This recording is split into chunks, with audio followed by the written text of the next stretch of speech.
Hello and welcome to everybody on my channel Cloud Fitness. So today we are going to talk about how we can generate surrogate keys in a distributed system like Spark. So Spark is not like traditional databases where you have all the data residing in one place where you can easily go and generate surrogate keys. Spark is much different in that case. Most of the database have something like identity, or they have some incremental systems like MySQL has auto increment. Teradata, you have identity column which you can directly implement in the DDLs, and you can get surrogate keys, continuous surrogate keys, and or an auto increment column you can easily get. But Spark is completely different in that regard. So let's go ahead and see what lies today in our discussion. So I'll be talking about four types of strategies that we can use to generate surrogate keys. So first is monotonically increasing ID. So when you talk about monotonically increasing IDs, these are basically unique IDs. However, they are not continuous in nature. So it can happen that your first ID is one, then you have second, and the third ID is as long as 7 digit. So monotonically increasing ID is unique, but it is not continuous in nature. We will see how we can generate this monotonically increasing ID, and then we have zip with index and zip with unique index. So these are also two ways through which we can generate surrogate key, and I'll be showing you these three with the demo along with the row number. So row number is like a traditional approach which we use in most of our database systems. So we will see how we can accommodate row number here. Of course, it is not the preferable method. So if you talk about the preferable method, probably zip with index or zip with unique index will be the first choice. So let's see how we can monotonically increase ID and create a column of surrogate key using this. So let's say I have created a table here, test01 for the demo purpose, and we do have a column named as like while creating the table itself, I have named a column as surrogate key, which is definitely an integer, and I have an ID column, I have a random number column, which I'll be adding a random number into that column. Then I have three string columns, and I have a location where I'm just creating this table. So let's run this command and see how our table is getting created. So now it ran successfully, my table is created. Then these are just the two parameters which I'm trying to set. So let's run these as well. So the number of partitions are generally equal to the number of cores which you have, and the number of rows that I'm setting as 10 lakhs. So this is basically I'm just trying to set the number of rows in my table through this. Now let's try to add the data into test01. So when I say I'm adding the data, I have ID column, I have a random number, I have the strings. So strings, I'm typically hard coding them as 1, 2, and 3, and random number I am generating through the set identifiers which you saw above the number of rows and number of partitions. So my range will start from 0, and it will end with 10 lakhs. So that is the row count that I have, and then I have the step is 1, and the number of partitions I have set equal to the number of cores. So my cluster has 40 cores, so I've set the partitions as 40. So this is just the random number generation, and then this is the data that I am inserting into test01 which I've created. So let's run this command, and while running this command, remember that I'm also selecting monotonically increasing ID as my surrogate key, and I am using all the columns which I have prepared using the CTE. So this is my data which I am trying to insert into test01 which I created just now.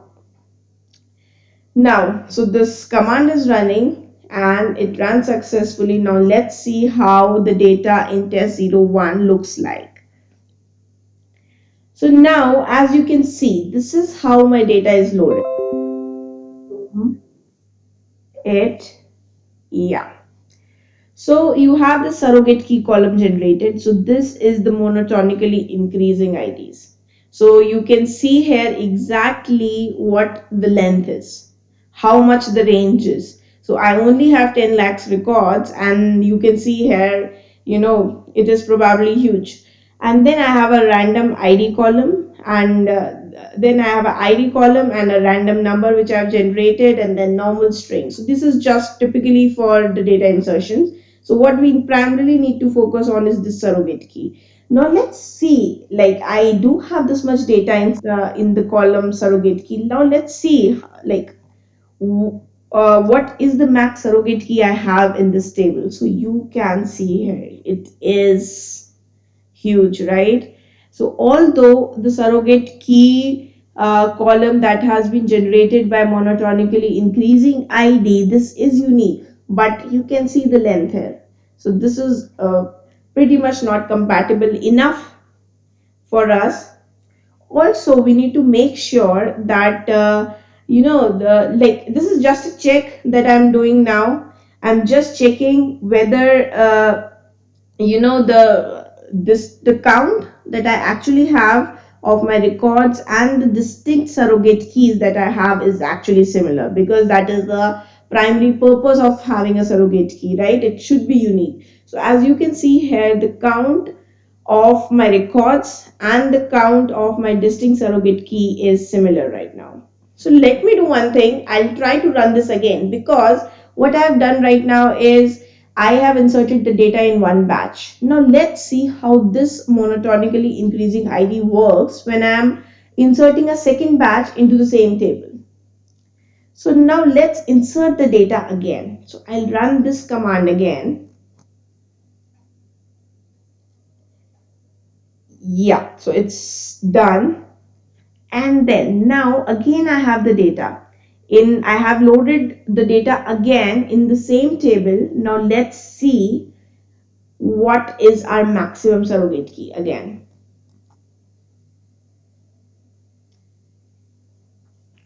Okay, now let's check the count of the number of rows and the distinct surrogate keys that I have. Okay, so now what you can see here now is the count of rows has actually doubled because I reran the whole command, right? So earlier there were 10 there were 10 lakh rows. Now there are 20 lakh rows, but the distinct surrogate key is actually the same, right? So the distinct count should be same as the number of rows. Now, what this actually signifies? This signifies that this monotonically increasing ID directly will actually not help you in generating the distinct surrogate keys. So there should be some workaround with that. So now let's go ahead and see how we can actually try to generate monotonically increasing ID without facing this scenario of duplication of surrogate keys, right? So let's create the table again. So it is the similar table, it's the same table. I've just named it as test02, and similarly I am trying to insert the data as well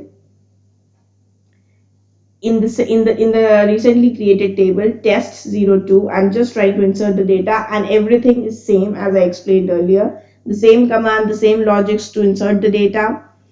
And now the data is also inserted. Now let's check how our data looks like. It's pretty much the same, which I showed you earlier. And now let's check. Now again, since it's a new table, I ran the batch record again. So the count of actual number of rows and the count of distinct surrogate keys should be same, which is actually same here. So there's no issue as of now. Now, what else we can do to make sure that in the second batch we have the count of rows matching to the distinct surrogate keys. So for that, what I'll try to do here is I'll try to pick up the max surrogate key from here. from my previous insertion, and then I will try to add to the monotonically increasing id, right? This way I can actually ensure that the second time when I run this batch, it's not going to duplicate my surrogate keys. So this is the command which is actually doing that. So it's almost the same thing. I'm inserting the data, but the only change is in this part where I am actually picking up my surrogate key, because I'm actually selecting the max surrogate key from my previous table, and then I'm inserting it here. So let me name my table correctly here. So it was test02, and let's run this. Now this command is done. Now let's go and check what's the count, whether my surrogate keys are actually distinct or not. And now you can see they are actually distinct. So you can see the count of the rows. I have run it twice, right? The first time I just ran it with monotonically increasing id. The second time, the second batch that I ran, I just added the max of my surrogate key. I included that so that I have the distinct nature of surrogate key maintained in the table. So this is the problem which lies with the monotonically increasing id, and I have also told you how to resolve it. So now let's go ahead and see how to create a surrogate key column using zip with index. Now when you talk about zip with index, so it is completely based on your RDDs. So your traditional RDDs, so zip with index is actually will only work with RDDs. It won't work with your data frames. So in zip with index, the ordering is actually first based on the partition index, and then the ordering of items within each partition is maintained, right? So scanning is actually done twice. So the first item in the first partition gets the index, and then the last item in the last partition receives the largest index. And because of this thing, zip with index will actually give you continuously increasing IDs, right? In the previous monotonically increasing IDs, you can you can have a lot of gap between the IDs, which you don't even know how much the gap would be. So with zip with index, you actually have continuous IDs created, so they are continuous. Now let's see how we can do that. So let's go ahead and create a table. So I have it's the same thing. The whole my DDLs are pretty much the similar. The only difference is the table name in on or the table in which we are loading the data, just to show you. Now, so the table is created. Now actually I want to load the data. Now you can see for this what I am doing. I have an ID column, I have a random integer, I have a random number. In this ID column, again, like as I explained earlier, I'm just trying to put a range between 0 to 10 lakhs, which is my maximum number of rows. So, and then we have 3 strings column where I'm just hard coding strings. Now this I am loading into a data frame. Now the point here to note is I have actually created a data frame out of df zip with index. So I have a function named as df zip with index, which is actually taking this data frame as the input. It is taking offset equal to 1 as the input, and the column name which I want to create, which will be my surrogate key column, as the input. Now let's see how this function looks like. So if I go above here, so this is my function, def zip with index. So this def zip with index is actually taking my data frame, which is actually my source data frame. So I have all my data inside that data frame. So it is taking that data, it is taking the offset. So after offset is just it's an adjustment to the index, that's all, nothing else. And then I have a column name. So column name is actually the column name which I want to put for my surrogate key, right? So now inside this function, it is actually creating a schema because my data frame, which is a source data frame, which is the input to this function, will actually have a schema. And to that schema, I am trying to add one more field, which is the column name, right? Which is the surrogate key, which I'm trying to generate. So because of that, a new schema is getting created here, which has column name, or you can say surrogate key column added to it. Now, since after this happens, what is happening is I am calling this zip with index, which is actually doing the whole job here. So zip with index only works on RDD. So that is the reason I have mentioned here rdd.zip with index. So now after this is done, what I'm trying to do, I am trying to use the lambda function, which is operating on each element, on each row it is happening, and then it is just adding the offset, and it is creating the new RDD out of it.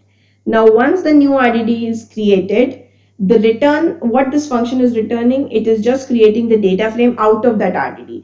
Now since we cannot perform zip with index on an a data frame, that is why we are doing everything on an RDD. Once the RDD is ready, we are actually converting it into a data frame and getting the new schema or the new data frame itself with our surrogate key column there. Now let's run this function first, so that we can actually call this function.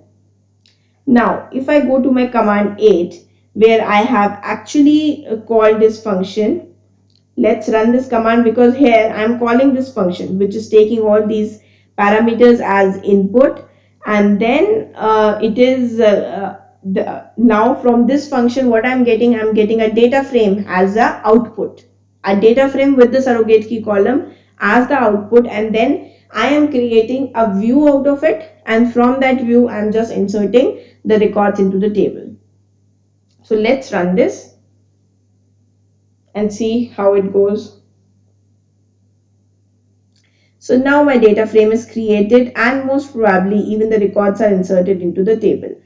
Now let's go and check what is the maximum surrogate key which has been generated. So as you can see here, the number of rows actually that I had was 10 lakhs. So even the surrogate key here is, the maximum surrogate key here is also 10 lakhs. Now what you can see here is what I have done. I have taken the max surrogate key from the table 03, which I have just loaded, and I have just set a context variable, so that which actually will help me in doing my second batch insertion. So I have just set it as a variable. I have set 10 lakhs as a variable, and now I am going ahead with my second batch. So the first batch is done. I have loaded 10 lakh records. Now I want to rerun this whole process, but now my offset will be n plus 1. So when I say offset, so basically earlier my offset was 1, but now my offset will be my max surrogate key from my previous run plus 1. So this is where the change lies, and now I'm going to run the whole process again. Now this process is actually again loading the data into the table. So now the data is loaded. Now let's go and see whether now I've run the same thing again, right? So now I should have 20 lakh records. Now I should have 20 lakh rows. Now those 20 lakh rows should actually match the distinct surrogate keys as well. So let's run this. No, now you can see the output. So it actually matches. So this is how your zip with index works. And also let's see what is the minimum and maximum surrogate key in this table. Yeah, so you can see the minimum surrogate key is 1 and the maximum is 20 lakhs. So basically this is a continuous output, and this even looks better than what you have seen in monotonically increasing IDs, right? Now there is another way of generating surrogate keys, which we call as zip with unique index. So zip with unique index is similar to zip with index, but the only difference is on on how it runs in the background. That's the only difference. Zip with unique index will actually not scan the partitions 2 times. It will only scan the partition once, because this gets attached to the partition itself. Now I'll actually explain you how it happens. But another major difference that lies between zip with index and zip with unique index is the fact that zip with unique index will not necessarily give you a continuous output. So zip with index will always give you a continuous output. So you will have 1, 2, 3, but it's not the same case with zip with unique index. So there may be gaps. There may exist some gaps, which is not the case with zip with index method. Now let's see how we can do that. So again, I'm creating a table for this test04, the same command, just the name of the table is changed. I'm running it, and then I want to insert the data into that function, into that table. So let's run this command as well, which is actually pretty much similar. So there is no difference even in the syntax. The way things are actually getting implemented. Now the same way I am actually calling the same method which I applied for df for zip with index. The same way I am actually doing for zip with unique index. Now here, earlier also I was calling df zip with index function. So similarly here also I'm calling one function. So let's go and run that function first. Now this function is also doing the same thing. It is taking data frame as a parameter. It has an offset. It has a row ID. So it has a column name uh, which is actually your surrogate key column, and then it is creating a new schema out of it, and then it is actually running the function zip with unique ID, and then it is returning us a data frame with a new column altogether. Now let's run this part where I am actually loading the table. Okay, so now my table is loaded, and let's see what is the maximum surrogate key. So right now the maximum surrogate key is 10 lakhs, the same as my row number. So this is kind of how your this works. Zip with unique index, it's like pretty much similar, but the only thing is the output might not be continuous the way that it is with zip with index. Also, there is another way where we can actually create a surrogate key column, which is using row number. So row number, if you talk about row number, we have mostly done it in SQL already. So pretty much everyone has an idea of what a row number is. And now let's see how we can implement this thing here. So we have a data frame.